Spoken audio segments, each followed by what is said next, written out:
Bienvenidos a mi canal Nandito Tomata. Los saluda el profesor Fernando Rivera Gómez. Sí, traducciones de escoba. En español se dice escoba. En náhuatl, tachpanaloni, tachpaguas y tachpanani. En inglés, brown. Se necesita marcadores de aceite azul negro, dibujar, el machete, lima, pinza, alambre para elaborar un material de escoba, que este es un material didáctico. Aquí tiene en escrito, grabado, escoba, que es en español, náhuatl, tenemos tachpanani, tachpaguas, tachpanaloni. En inglés, broom, sirve para sombrilla cuando está fuerte el sol, sirve para barrer, para barrer,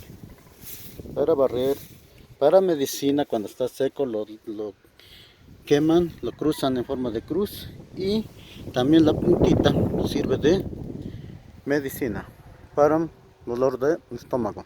Y también sirve para juguete porque se utiliza para el equilibrio. Se pone aquí en la mano, así, y se sueltan los deditos y lo tienen así hasta que tarde. Nos saluda el profesor Fernando Rivera Gómez. Que pasen buenos días, buenas tardes, buenas noches, ahora y siempre. Y es un material didáctico para las escuelas rurales, escuelas de educación indígena.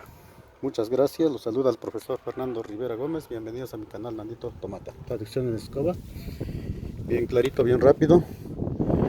Español, escoba. Náhuatl, tachpanani, tachpaguas, tachpanaloni. En inglés, brown. Muchas gracias.